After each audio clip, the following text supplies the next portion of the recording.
కర్నూలు జిల్లాలో వినాయక చవితి సందడి నెలకొంది. హైదరాబాద్, సికింద్రాబాద్ తరహాలోనే అదే స్థాయిలో 11 రోజుల పాటు ఉత్సవాలను ఘనంగా నిర్వహిస్తారు ఉత్సవ కమిటీ సభ్యులు. వినాయక విగ్రహాలు 10 రోజుల పాటు పూజా కార్యక్రమాలు అందుకోనున్నారు. 11వ రోజు భారీగా భక్తుల కోలాహలం నడుమ ఊరేగింపులతో నిమజ్జనానికి తరలిస్తారు. కర్నూలు మున్సిపల్ కార్పొరేషన్ పరిధిలో ఈసారి భక్తులు భారీగా విగ్రహాలు కాలనీలో ప్రతిష్ఠించారు.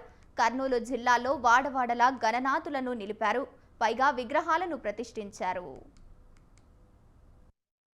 భాద్రపద మాసం వినాయక చవితి సందర్భంగా ఈ యొక్క కార్యక్రమం మనం ఎందుకు చేసుకుంటున్నామంటే సర్వ యొక్క లోకాలకు అధిపతి అయిన విఘ్నేశ్వరుడు మొదటి పూజలు అందుకుంటాడు కాబట్టి ఆ యొక్క విఘ్నాలను తొలగిస్తాడు.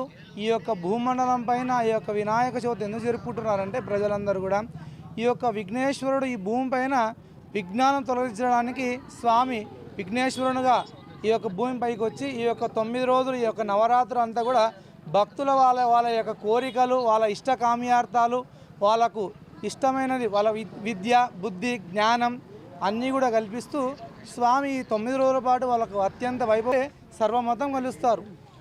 అందరూ కలుస్తారు. ఇక్కడ వాళ్ళు వీళ్ళు అనేది లేకుండా చిన్న పెద్ద పిల్ల ముసలి ముత్క అందరూ కూడా ఈ యొక్క కార్యక్రమం పాల్గొనడం ఎంతో విజయవంతంగా జరుగుతుంది. ఈ యొక్క కార్యక్రమంలో స్వామికి ఎంతో భక్తి శ్రద్ధలతో భక్తులు కూడా వాళ్ళ యొక్క ఇష్టకామ్యార్థాలు, కొంతమందికి ఉద్యోగాలు రావాలని, కొంతమంది వ్యాపారాలు జరగాలని, కొంతమంది వివాహాలు కావాలని, వాళ్ళ యొక్క కోరిక నెరవేరాలని ఈ యొక్క పూజా కార్యక్రమం చేపిస్తూ ఉంటారు.